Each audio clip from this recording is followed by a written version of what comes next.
Muy bien, hermanos, el tema que nos une en esta ponencia, ustedes lo ven ahí en pantalla y tiene que ver básicamente con la sumisión, tiene que ver con la pregunta, ¿es la sumisión recíproca conforme a Efesios capítulo 5, versículo 1? Es la sumisión recíproca, mutua, en el capítulo 5, versículo 1 del libro de Efesios. Y hermanos, estamos tratando nuevamente el rol del hombre. El hombre, de una manera u otra, es el enfoque de toda nuestra conferencia. Hemos tratado en otras ocasiones acerca del rol de la mujer, pero el día de hoy el énfasis es el hombre, y de esa perspectiva es que yo estoy abordando el tema de Efesios capítulo 5, versículo 21. El pasaje dice de la siguiente manera: someteos unos a otros en el temor de Dios. La pregunta especial va alrededor de ese unos a los otros. ¿Es eso recíproco? ¿Es eso mutuo? ¿O tiene que ver con una estructura? Tiene que ver con una estructura que no solamente vemos en este pasaje de la Escritura, pero a través de todo el Nuevo Testamento. Esa es la pregunta fundamental. Y hermanos, para aprovechar nuestro tiempo vamos a tratar la manera de dirigirnos hacia la dirección que usted ve ahí en pantalla. Esta es nuestra agenda. Vamos a ver, número 1, vamos a ver una breve reseña, pero muy breve, una reseña histórica en cuanto al debate de la sumisión mutua entre esposos. Número 2, vamos a observar la interpretación del versículo 21, capítulo 5 de Efesios, y luego después vamos a observar una evidencia del Nuevo Testamento sobre la sumisión, la manera en cómo el Nuevo Testamento concibe. ¿Es algo mutuo, recíproco o es unilateral? Esa es la pregunta de esa sección. Y número 4, vamos a enumerar por lo menos 2 implicaciones prácticas que tienen que ver con la iglesia del Señor. Ahora, hermanos, el material es demasiado. Yo estoy asumiendo que todo lo que vamos a hablar el día de hoy va a salir en un libro pronto, así que ustedes van a tener la versión de las notas. Así que estas 30 páginas que están acá van a salir de alguna manera en un formato diferente. Así que vamos a tratar la manera de aprovechar lo que podamos aprovechar. Comencemos con una reseña histórica. ¿Qué es lo que está pasando en este pasaje de la Escritura? Someteos unos a otros en el temor de Dios. ¿Qué es lo que está ocurriendo?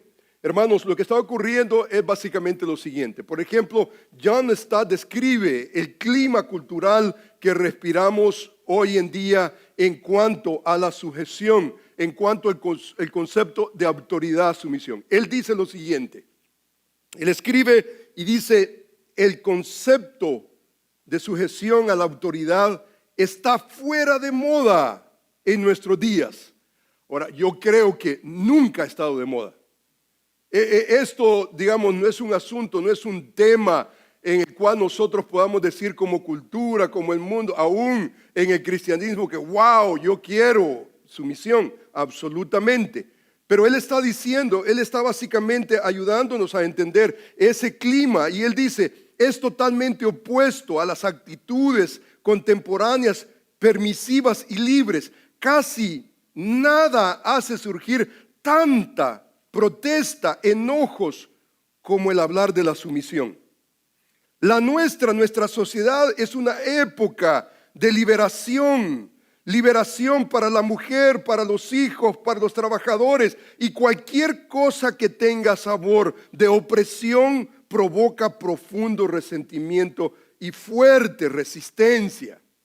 Y hermanos, ese es el clima que estamos respirando hoy en día. Cuando hablamos nosotros de la sumisión, cuando hablamos de autoridad y sumisión, es un tema que simplemente no queremos tratar. Y el problema, hermanos, es que hay padres, hay esposos, hay líderes que de alguna manera se han convencido que ya ese asunto de autoridad y sumisión ya ha pasado de moda. No deberíamos nosotros ya de tener esa jerarquía, esa estructura. Ya eso es del antaño, eso no es algo para el hombre moderno. La realidad, hermanos, es que estamos tratando con las Escrituras. Y las Escrituras no es un asunto cultural, no es un asunto del ayer, es un asunto del hoy, es un asunto del ahora, es un asunto que tiene que ver con la manera en cómo nosotros vamos a vivir el cristianismo. Hoy en día, por ejemplo, el concepto es que no le puedes decir nada al niño porque no vaya a ser. Y entonces el padre está básicamente viendo al niño como, wow, hay tantos grupos políticos, sociales hoy en día en defensa del niño, que ya básicamente el padre está enmudecido. En el trabajo, por ejemplo, hay tanta situación que tiene que ver con los derechos del trabajador. Y hermanos, no estamos en contra bajo ningún punto de vista. Es más, el concepto de autoridad, sumisión, no tiene que ver con tiranía en lo absoluto. Y yo quiero probar el día de hoy a través de la Escritura que ese no es el modelo bíblico que encontramos en las Escrituras. Pero hermano, este es el clima que nosotros respiramos. El clima que respiramos es cualquier estructura, cualquier anarquía, cualquier concepto en el cual nosotros podamos ver tal vez al esposo, en este caso, como autoridad de la mujer, es algo que simplemente la cultura no está en pro. Y si usted está escuchando el diálogo, la narrativa del mundo hoy en día, cualquier mujer se va a quedar presa. Y cualquier hombre lo que va a terminar haciendo es creando una tiranía, que no es lo que la Escritura nos enseña.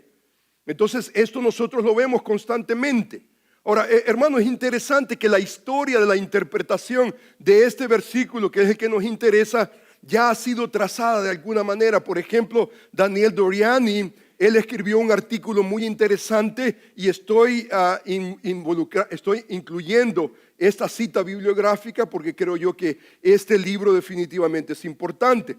Él escribió básicamente la historia, la novedad histórica de las interpretaciones igualitarias de Efesios 5, 21, 22. Y usted lo encuentra en este libro que yo definitivamente lo recomiendo. El editor básicamente es Wayne Grudem, alguien que nosotros debemos de atender especialmente en este tema.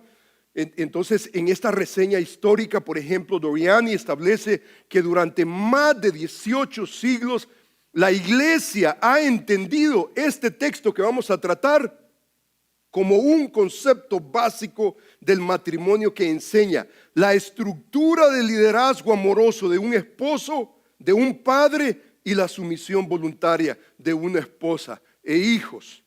Esto, hermanos, por 18 siglos. Algo ocurrió en el siglo XIX, en el siglo pasado, algo ocurrió. Y entonces comenzamos nosotros a ver la década 1800, un puñado de intérpretes comenzaron a interpretar este pasaje que vamos a tratar de un punto de vista feminista, provocado por el movimiento cultural feminista alrededor de 1970. Y comenzó a surgir, por ejemplo, comentarios con una interpretación innovadora que la iglesia nunca jamás se había expuesto, de carácter básicamente feminista, que promovía la agenda principal de igualdad de géneros y como resultado la sumisión recíproca. De este punto de vista ya comenzamos nosotros a observar, de un punto de vista histórico comenzamos a observar que este concepto de sumisión recíproca tiene que ver con el movimiento femenil. Hermano, eso no lo podemos negar, nadie niega en el debate, nadie niega. Los teólogos, por ejemplo, igualistas, los teólogos que sugieren que no debería de haber una jerarquía, el hombre sobre la mujer, debemos de ser iguales, no hay roles diferentes, somos iguales en el sentido de rol, de responsabilidad que Dios nos ha dado. La pregunta es, ¿de dónde se nutren? No se nutren de las Escrituras, se nutren del movimiento femenil que básicamente está impulsando una agenda. Por ejemplo, últimamente el movimiento liberal femenil se ha enfocado en asuntos hermenéuticos y está tratando la manera de crear, proveer una hermenéutica bíblica en cuanto a sus posturas. Esta nueva agenda, por ejemplo, de estudio busca resaltar la experiencia de la mujer como el punto de partida, la norma para entender el texto bíblico. Esto significa que cualquier interpretación que no aventaje la agenda feminista, liberacionista, no debe de ser aceptada. Esto es lo trágico. O sea, en este capítulo ella trata la manera de enseñar a alguien a leer la Biblia y leerla de un punto de vista femenil. Entonces, Feuer describe, por ejemplo, la manera en cómo círculos del movimiento femenil conciben la Biblia. Y mire lo que escribe ella. Ella dice, la Biblia en gran parte es un texto foráneo, escrito ni por mujeres, ni teniendo a mujeres en mente. Algunos feministas se preguntan, después de todo, ¿por qué nosotras deberíamos de leer la Biblia? O sea, esa es la mentalidad. La mentalidad básicamente es, la Biblia no fue escrita por mujeres, ni tenía la intención de liberar a la mujer. O sea, en otras palabras, hay un problema con el libro de Dios. Y entonces, una de las premisas básicas de ese movimiento, de ese lente hermenéutico, es que la Biblia tiene un problema. Es más, hay otro, por ejemplo, teólogo feminista, y él dice, por ejemplo, él escribe sobre el concepto de la interpretación bíblica, y él dice, por ejemplo, nosotras, no dice nosotras, dice, nosotros, dice, no deberíamos de sorprendernos, dice él, que cristianos hasta tiempos modernos pensaban que la Biblia enseñaba la subordinación de la mujer, porque ellos vivían en un contexto cultural donde el hombre controlaba el mundo y porque la Biblia misma refleja una cultura donde el liderazgo masculino era la realidad aceptada. Solamente cuando el mundo o la cultura cambió, que muchos de los cristianos ven claramente por primera vez que hay declaraciones profundas y básicas en la Biblia que hablan de la igualdad sustancial de los dos géneros en la creación y en Cristo. O sea, nuevamente, ¿cuál es el lente que él está proveyendo? El lente hermenéutico que está proveyendo es que lo que encontramos en las Escrituras no son verdades eternas, no son verdades trascendentales, transculturales.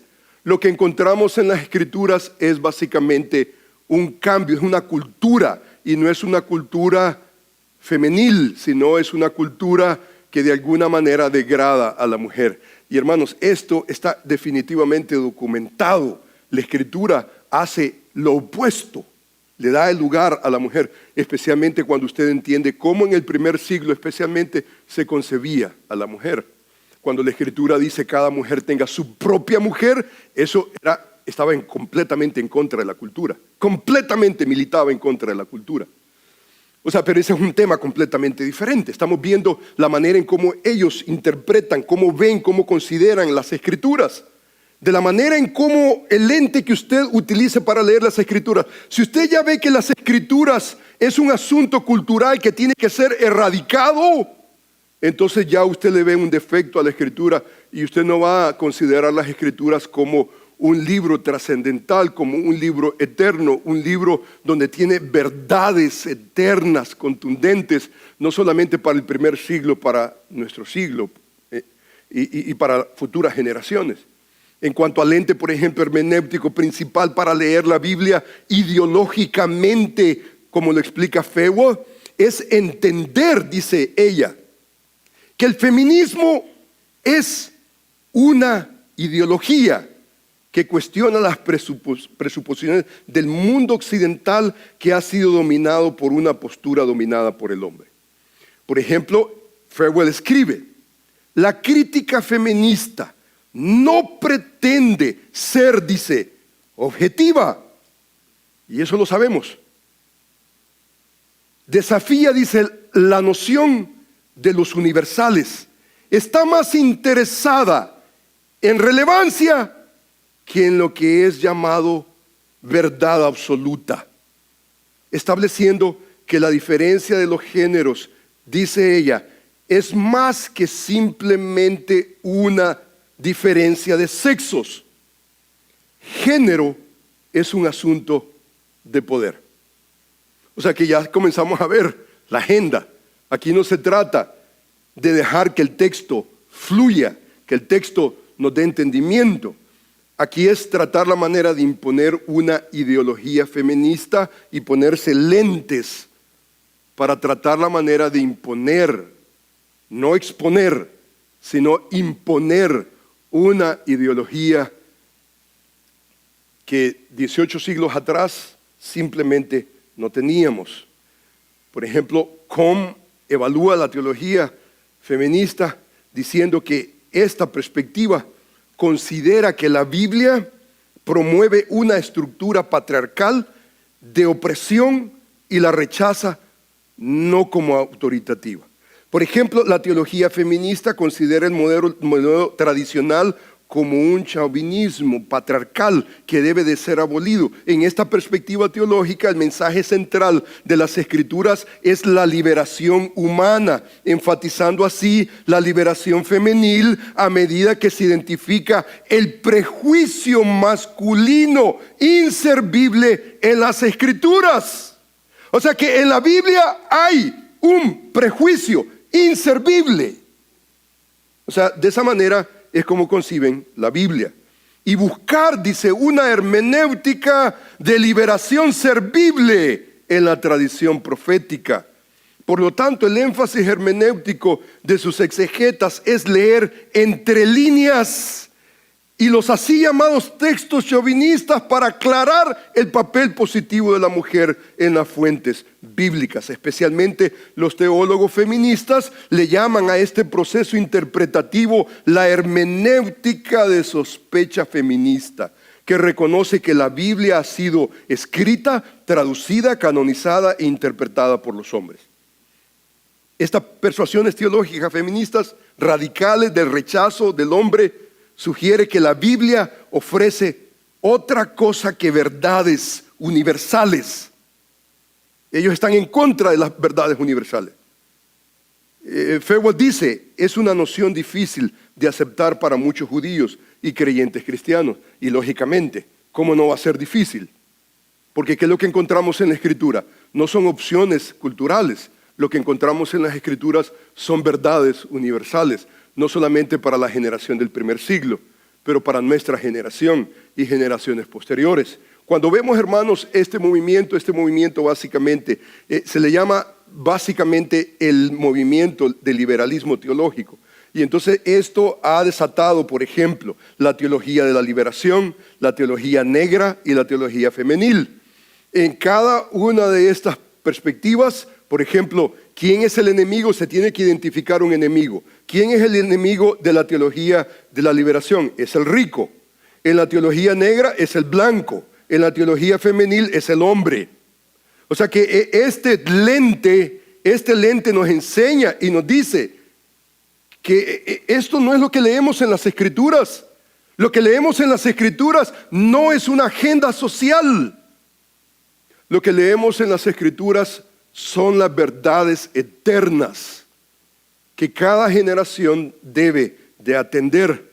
La pregunta, hermanos, acá es la siguiente. Esta es la pregunta. ¿Qué tanto el intérprete bíblico debería ser influenciado por su propia situación y la ideología que le rodea? Esa es la pregunta. ¿Debería un intérprete dejar que su condición social sea el factor determinante para que su interpretación sea una interpretación bíblica? En la teología femenil, por ejemplo, Dios está al lado de ¿quién? Al lado de la mujer. Y cualquier reflexión teológica debe de contribuir a la liberación femenil. El punto de partida de esta reflexión teológica no es la Biblia, sino es la situación moderna. Y mi proposición, hermanos, es comenzar con el texto bíblico, no con un pretexto social o político. Así que dejemos, hermanos, que el texto hable por sí solo. Y este es el texto. Hermanos, en otras palabras, lo que estamos diciendo hasta este momento en esa reseña histórica es que el ente hermenéutico, los feministas igualistas se ponen lentes en su situación y a través de ese lente situacional entonces tratan la manera de interpretar las Escrituras. Mi sugerencia para usted, hermano, es no le ponga ningún lente a la Escritura. Es más, este lente, tírelo. tírelo. Y si es posible, no, ahí déjelo, yo no sé de quién es, hermano. Yo no sé de quién es. Así que ese lente no sirve. Ese lente deberíamos de desecharlo. Ese lente simplemente es inservible. Nosotros debemos de leer el texto dejando que el texto nos informe, no imponiendo en el texto, no importando en el texto una idea, una ideología, no importa qué tan buena sea. Debemos de dejar que el texto nos informe. Así que, hermanos, en el poquito tiempo que tenemos, trabajemos con este pasaje bíblico. Dice la Escritura: someteos unos a otros en el temor de Dios. Si usted se da cuenta, el pasaje tiene definitivamente un verbo, tiene un pronombre y tiene una frase preposicional. Eso es importante. El texto cede en una manera concreta. Vemos un verbo, un pronombre y vemos también una frase preposicional. Esto nos cede básicamente una estructura. Vamos a ver el mandato del texto, la relación del texto y vamos a ver la motivación del texto. Hay tres elementos importantes que debemos de observar. Así que lo que vamos a ver aquí, hermanos, para comenzar, vamos a ver ese aspecto verbal, por ejemplo. Vamos a comenzar con someteos. Si usted se da cuenta, la palabra que se utiliza en el original es un participio. Usted la ve ahí, ese verbo viene del verbo hupotazo y entonces tiene que ver básicamente con otros participios. Si usted se da cuenta, por ejemplo, en el versículo 19, hay el participio hablando, cantando, alabando, dando gracias o agradeciendo. Estos participios sintácticamente dependen de un verbo principal y el verbo principal se encuentra en el versículo 18. Versículo 18 que lo vamos a ver en unos momentos, lo cual gramaticalmente todos los participios que usted ve acá son absorbidos. De alguna manera toman esa fuerza imperativa. O sea que está el imperativo y entonces comenzamos a ver los participios. Si usted ve, por ejemplo, el texto dice de la siguiente manera, y estamos viendo, hermanos, el texto en su contexto anterior. Más adelante vamos a ver el texto en su contexto posterior. Pero en este momento observemos, lo que nos interesa es el versículo 21. Pero si usted se da cuenta, el versículo 21 está conectado con un participio.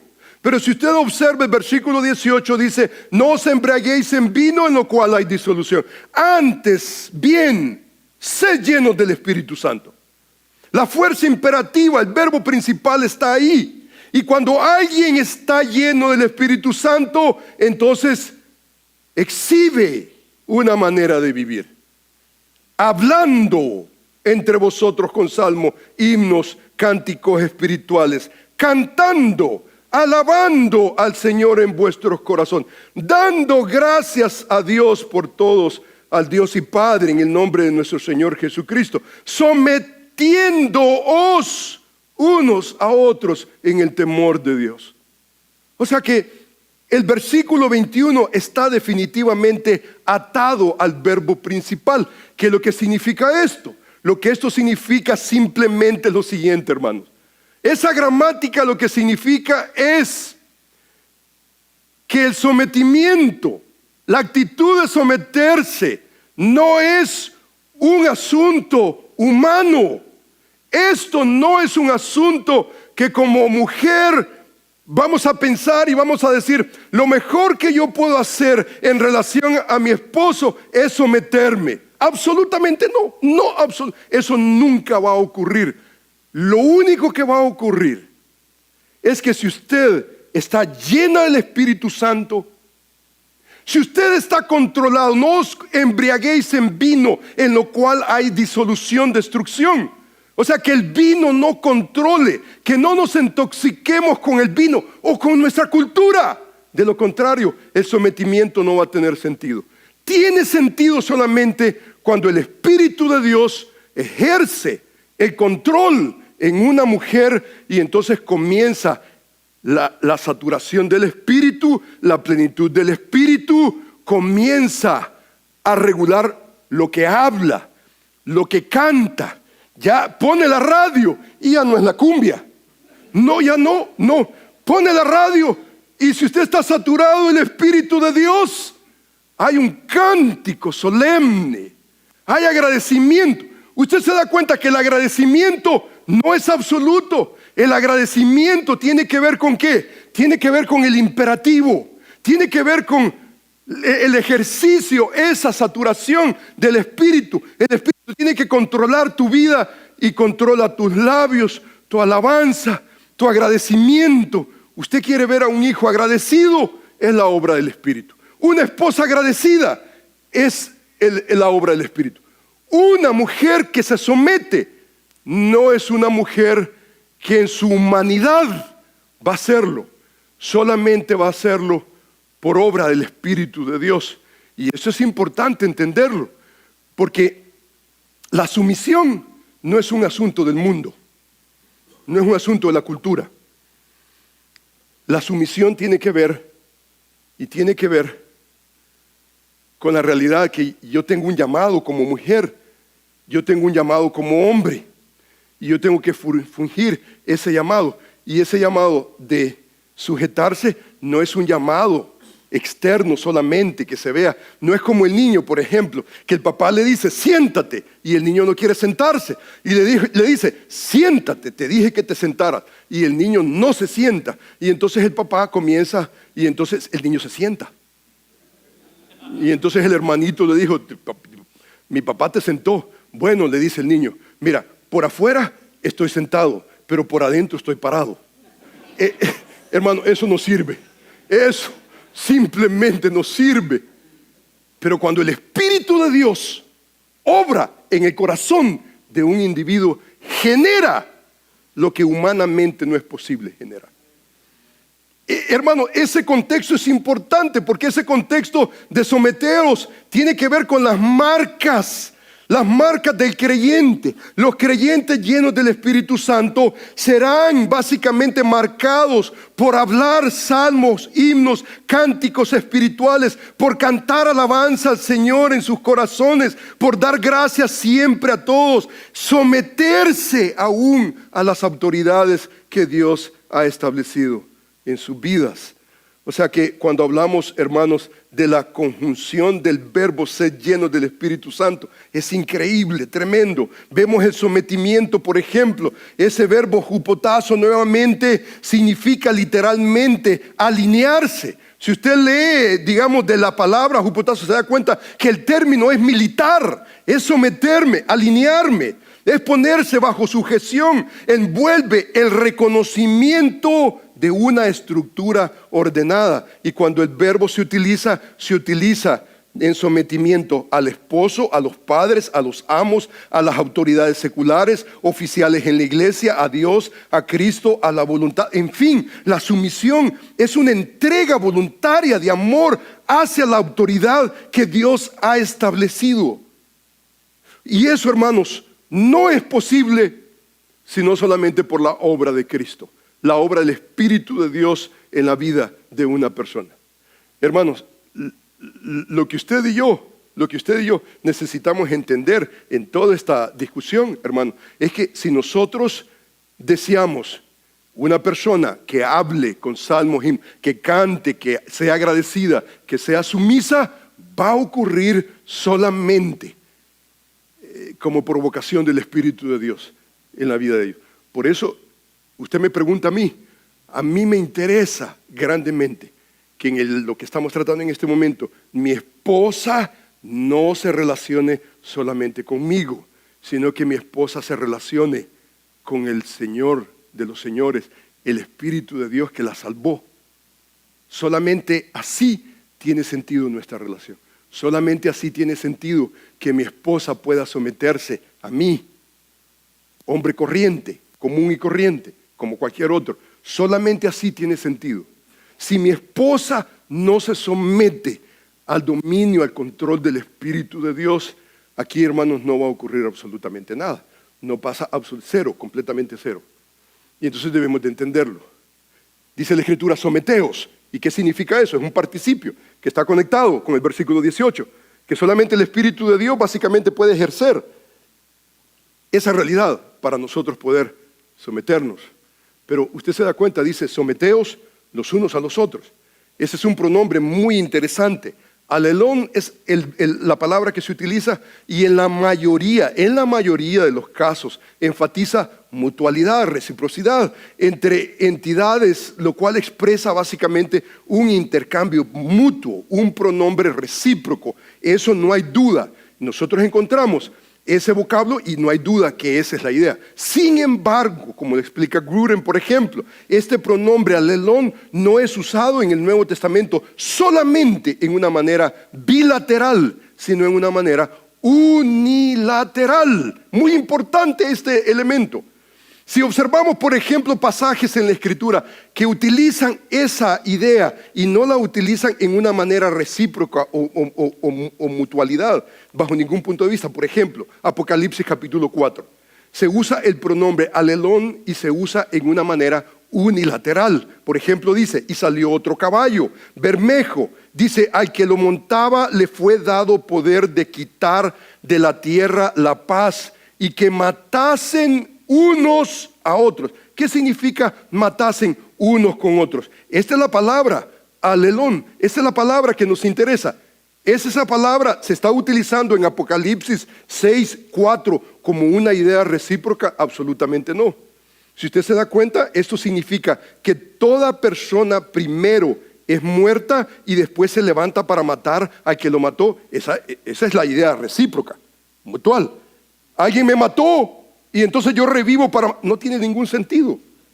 O sea, esto simplemente significa, lo que esto significa simplemente es que unos matan a otros. Aquí la palabra alelón no significa todos a todos, bilateralmente, sino que significa unos a otros unilateralmente. Esto es importante porque debemos de preguntarnos nosotros, ¿cómo Pablo está utilizando someteos unos a otros? ¿En una manera mutua, recíproca o unilateral? Esa es la pregunta. Mire, por ejemplo, Gálatas capítulo 6, versículo 2. Posee nuevamente esta idea similar. Sobrellevad los unos las cargas de los otros. Sobrellevad los unos las cargas de los otros y cumplid así la ley de Cristo. O sea, la idea de Pablo aquí no es intercambiar las cargas. Esa no es la idea con los demás, sino los que están más aptos deberían de sobrellevar las cargas de otros que son menos aptos para llevar sus propias cargas. Esto sugiere que algunos están más aptos que otros y por lo tanto la idea no es mutua, no es recíproca, sino la idea tiene que ver con que unos están más habilitados que otros para llevar las cargas de los otros. Mire, por ejemplo, este ejemplo, 1 Corintios capítulo 11, versículo 33. Pablo dice, así que, hermanos míos, cuando os reunís a comer, esperaos unos a otros. ¿Qué significa esperaos unos a otros? ¿Qué es lo que significa? Este pasaje no significa que los que están tarde a la iglesia deben esperar a los que están temprano. No significa eso. Sino que los que están temprano deben esperar a los que están tarde. Simplemente. O sea, en otras palabras, no es una idea recíproca, no es mutuo, sino que unos llegaron temprano y a estos que llegaron temprano, ¿qué es lo que deben de hacer? Esperar a los que están tarde. Y los que están tarde van a esperar a los que están temprano. No tiene sentido, no. O sea, la idea es unidireccional. Unos esperando a otros y no todos esperando a todos. Es un sentido no mutuo. Y aquí podemos hablar de Mateo 24:10, de Lucas 2:19. Vemos, por ejemplo, Lucas capítulo 12, versículo 1. Podemos continuar a Lucas capítulo 24, versículo 32. Aquí podemos, o sea, en otras palabras, hermanos, esto unos a otros no significa todo el tiempo recíproca, una idea recíproca, sino que en momentos se utiliza en una manera unilateral, en una manera unidireccional. En momentos, básicamente, lo que significa es que unos están en capacidad de hacer algo por otros que estos otros no tienen la capacidad de hacer. En el libro de Efesios, capítulo 5, versículo 21, cómo Pablo está utilizando esa palabra, ese pronombre, alelón, ¿cómo lo está utilizando? Lo está usando no en una manera recíproca, sino que lo está usando como en otros pasajes de la Escritura. Entonces observamos nosotros, por ejemplo, que Gruden concluye una sección muy amplia y él dice, Por lo tanto, dice, someteos los unos a los otros, en Efesios 5:21, puede tomar el sentido de unos se sujetan a otros, si el contexto se ajusta o requiere ese significado. Y como hemos visto anteriormente, la palabra traducida someterse a requiere este sentido, porque nunca se usa para hablar de una relación recíproca entre personas, sino siempre significa una sumisión unidireccional a una autoridad. Por lo tanto, podemos parafrasear Efesios 5:21 de la siguiente manera: sométanse a otros en la iglesia que están en posesión de autoridad sobre ustedes. Puede ser el esposo, puede ser el padre, pueden ser los amos. Por lo tanto, en Efesios 5:21 no se enseña ninguna idea de sumisión mutua. La idea en sí misma es contradictoria si hupotazo significa aquí lo que realmente significa, estar sujeto a una autoridad. En otras palabras, hermanos, recíproco significa esto. Esto es lo que significa la idea recíproca. El esposo se somete a la esposa se somete al esposo. Eso no es lo que enseña el texto. Lo que el texto enseña es que el esposo es autoridad, la esposa es responsable a someterse al esposo, los hijos a los padres, los siervos a los amos. Esto no puede ser recíproco. Esta idea, por ejemplo, que está en todo el texto, esto no significa que la esposa se somete al esposo y luego después el esposo a la esposa. Esto no significa, por ejemplo, a los hijos que les dice, no utiliza la palabra hupotazo, utiliza un verbo diferente que tiene que ver con obediencia y le dice a los hijos, les dice, obedeced a vuestros padres. A los siervos les dice, obedeced. No les dice, someteos, obedeced. Si la idea es recíproca, ¿qué es lo que significa eso? Lo que eso significa es que el hijo se somete al padre y el padre se somete al hijo. O sea que el hijo obedece al padre y el padre tiene que obedecer al hijo. Hermanos, eso es ridículo. Eso es lo que la sociedad quiere. Lo que la sociedad busca hoy en día es anarquismo, desorden. Yo hago lo que me dé la gana. Es más, si usted observa, hermanos, esto es interesante, porque este es el versículo y aquí viene, hermanos, el aspecto de contexto posterior. Observe usted cómo en el pasaje: someteos unos a otros, dice, en el temor de Dios. Ya hemos visto ese verbo someteos, que está conectado con el versículo 18, un participio, y dice, las casadas estén sujetas a sus propios maridos. Ahora, hermano, usted se da cuenta que el versículo 22 no tiene verbo. En el original no tiene verbo. No tiene este verbo, estén sujetas. Y entonces en la Reina Valera aparece, en la Biblia América aparece, en la NIV aparece, en todas las Biblias modernas aparece el verbo. ¿Por qué el verbo está ahí? Porque el verbo está implícito. Si usted le quita, por ejemplo, imagínese usted que no está el verbo ahí. Tiene sentido, si usted se da cuenta. Someteos unos a otros en el temor de Dios, las casadas a sus propios maridos. Tiene sentido, ¿no es cierto? Completamente sentido. Entonces, ¿qué es lo que hacen las traducciones? Lo que hacen las traducciones es que suplen el verbo que viene del versículo 21. Tiene completamente sentido. Pero si el verbo no está ahí, completamente tiene sentido. ¿Y sabe lo que está haciendo el apóstol Pablo? Lo que el apóstol Pablo está haciendo es someteos los unos a los otros, dice, en reverencia a Cristo, dice, o a Dios. Y luego después viene el versículo 22 y observe usted conmigo el versículo 22. El versículo 22 es las casadas a sus propios maridos. O sea, las casadas, italics, tal vez estén sujetas a sus propios maridos como al Señor. O sea, lo que Pablo está haciendo es que está describiendo lo que significa unos a otros. ¿Y qué es lo que significa unos a otros? Lo que significa unos a otros es que las casadas a sus propios maridos en el Señor. Las casadas son responsables. O sea que si nosotros tomamos solamente el versículo 21, podemos entender que la idea de unos a los otros no es recíproca. Pero luego después viene el versículo 22 y el versículo 22, ¿sabe lo que es? Está describiendo la idea del versículo 21. Y el versículo 22 dice, las mujeres, dice, las casadas estén, dice, sujetas a sus propios maridos. Y da una razón. Y la razón no es cultural. La razón es una estructura que Dios ha establecido.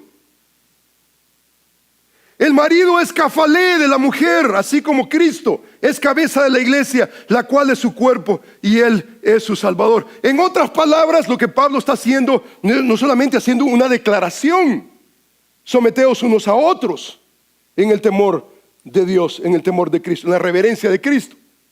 Inmediatamente encontramos las casadas. Esto yo lo estoy describiendo, lo estoy ampliando. Y entonces comienza a describir que la mujer tiene una responsabilidad. Y usted se da cuenta que la responsabilidad de la mujer es precisamente lo que el texto dice: someterse a su marido. El hijo, someterse, obedecer a sus padres. Los siervos a sus amos. No es al revés. Usted lee, por ejemplo, el movimiento femenil en este pasaje de la Escritura. Los igualitaristas, por ejemplo, ellos hablan y ellos llegan a un punto de decir que Cristo debe de someterse a la iglesia. ¿En dónde usted encuentra en el texto que la iglesia debe ser el gran Señor y que el Señor de la iglesia debe de someterse a la iglesia? Pero hasta ese punto de horrendo realmente usted encuentra explicaciones, pero terribles, horrendas, tremendas. Entonces, hermano, este concepto de unos a los otros es muy interesante, porque unos a los otros describe la responsabilidad unilateral que tiene básicamente la mujer en relación al marido. Brevemente, hermanos, no tenemos más tiempo. Dice la Escritura: en el temor de Dios. Pablo añade en este pasaje una razón, es una razón que es un motivo de la sumisión mutua en la congregación, es decir, el temor de Dios o por la reverencia a Cristo. O sea que este temor reverencial es el factor motivacional para la sumisión. O sea que en otras palabras, lo que Pablo nos enseña: mira, la mujer no se somete porque tiene un hombre brillante. Puede ser un hombre que es la mayoría de hombres que yo encuentro terribles, qué necios. Escúcheme, hermano, por asunto de tiempo, no tenemos tiempo. Es más, vamos a entrar ya vamos a aterrizar porque no tenemos tiempo. Pero hermanos, yo encuentro hombres, por ejemplo, que leen este pasaje de la Escritura y leen este pasaje y dicen que la comparación que hace el apóstol Pablo es que el que está más cerquita de Cristo, ¿quién es? ¿El hombre o la mujer? El hombre o la mujer. El hombre, ¿no es cierto? Y entonces yo he escuchado hermanos que tienen la idea que la comparación es el hombre y Cristo, el paralelismo es Cristo, la identificación es Cristo. Y entonces llegan a un momento, llegan a un punto, el pasaje creo yo que está por acá. Vamos a ver si encuentro el pasaje de Efesios capítulo 5. Mire, por ejemplo, dice este pasaje: maridos, amad a vuestras mujeres, así como Cristo amó, dice, a la iglesia, se entregó a sí mismo para santificarla, purificándola en el lavamiento, a fin de presentársela una iglesia gloriosa, que no tuviese mancha ni arruga ni cosa semejante, sino que fuese santa y sin mancha. Usted se da cuenta: maridos, amad a vuestras mujeres así como Cristo amó. Entonces el hombre, en base a ese pasaje de la Escritura, dice: bueno, en mi relación con mi esposa ¿quién es? Es la iglesia. Y entonces, ¿quién soy yo? Yo soy Cristo. Hermano, no vaya a cometer ese suicidio interpretativo. Usted no es Cristo.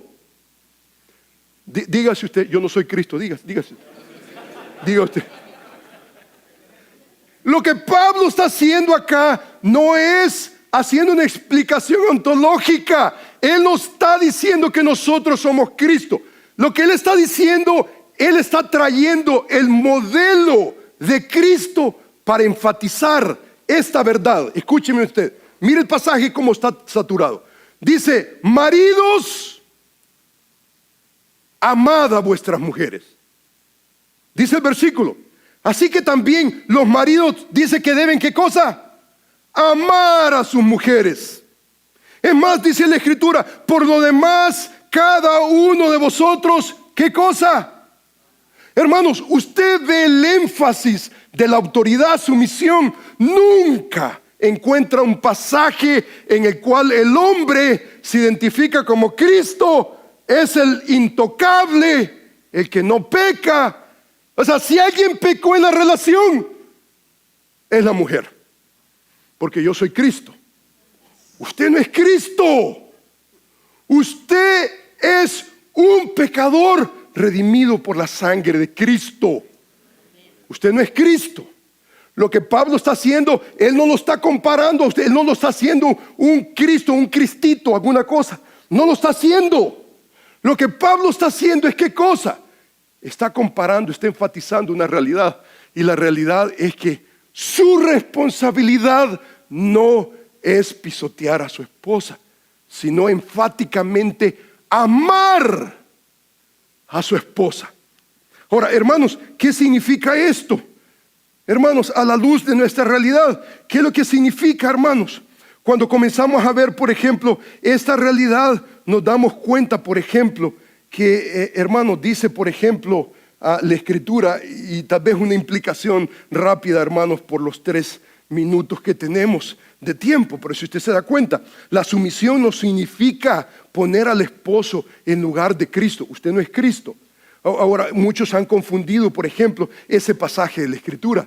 Si usted no es Cristo, entonces usted y yo tenemos que entender una realidad. Cristo en su carácter perfecto, Él es perfecto y no comete pecado. Pero usted no es Cristo, ¿no es cierto? ¿O usted es Cristo? No, absolutamente, ni siquiera se parece. Algunos peor que otros. Absolutamente no. Y entonces la realidad, hermano, es que usted no es Cristo. Solamente hay uno. Y no es usted. Y entonces usted tiene que entender. Y en esa realidad, hermano, usted tiene que entender. Cristo es perfecto y Él no peca. Pero por el otro lado, el marido es imperfecto. Y usted como marido, usted peca. Y la pregunta, hermano, es la siguiente. ¿Qué hace un marido cuando peca? Es más, ¿qué hace una esposa cuando su marido peca? ¿Cómo luce un marido? Esta es la pregunta, hermanos, que quiero dejarles por el asunto de tiempo. ¿Qué hace? ¿Cómo luce un marido que está propenso a pecar, pero quiere seguir el ejemplo de Cristo? ¿Cómo luce un hombre? Sabe que no es Cristo y que está propenso a pecar. Y entonces, ¿cómo luce ese hombre? Delante de Dios, delante de su esposa, delante de sus hijos. ¿Cómo luce? Y aquí está el elemento, hermanos, del rol del marido, del hombre. Mi pasaje está básicamente dirigido a la mujer, pero quiero recuperar ese aspecto del rol del marido. Porque muchas veces pensamos que tenemos una autoridad absoluta y solamente uno tiene la autoridad absoluta. No es usted, es Dios. Usted y yo nos vamos a equivocar. Y cuando nos equivocamos con nuestra esposa, ¿qué hacemos? Y mi sugerencia es la siguiente. Admita que usted es falible, que está propenso al error. Número 2, busque el arrepentimiento. Pida perdón. Algunos de ustedes no tienen en su diccionario, no tienen la palabra perdón. Son tan arrogantes y son tan arrogantes como los monos. Déjeme le explico eso del mono. Busque la reconciliación. Pida ayuda a su esposa y también a otros hombres de Dios que le ayuden a ser un hombre de Dios. Humíllese delante de Dios. Pídale que le dé sabiduría, que le dé gracia, especialmente ante la tremenda responsabilidad de ser un líder amoroso como usted debería de ser. Hermano, yo encuentro hombres que son tercos definitivamente, soberbios completamente. Sienten que son Cristo, sienten que viene el hombre y hay que ponerle una carpeta roja. Y bien limpia, bien limpita. Y que brille de alguna manera. Leí, hermanos, rápidamente, yo no sé si esto es ficticio o es real, pero leí un artículo cortito que se llama ¿Sabes cómo cazan a los monos en África? Y entonces el artículo dice de la siguiente manera. Tienen, dice, una manera ingeniosa, muy ingeniosa. Atan bien fuerte al árbol una bolsa de piel con arroz, la comida favorita del mono.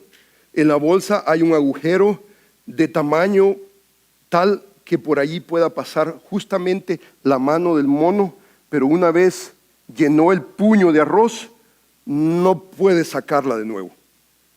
Pobre mono, va al árbol, mete la mano en la bolsa, la llena de la exquisita comida, pero no puede sacar el puño. En ese momento sale del escondrijo el cazador, el pobre mono grita, salta, debate en vano, el cazador lo apresa y sin embargo el tonto mono no hubiera tenido más que abrir la mano y soltar el botín y estaba a salvo.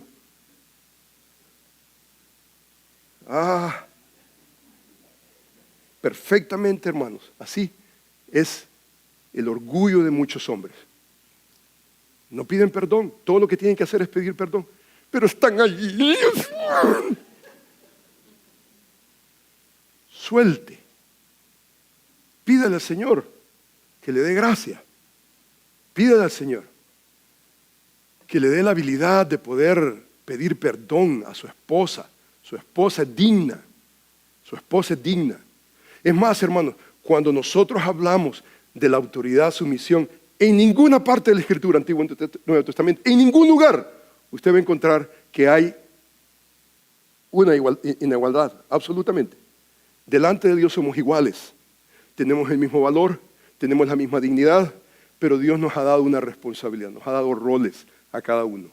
Y hermano, es de temblar cuando usted se da cuenta que usted es el jefe, que usted es la cabeza, que usted es el líder. Dentro de esa ecuación, hermanos, tenemos una responsabilidad enorme y nosotros vamos a tener que rendir cuenta delante de nuestro Dios.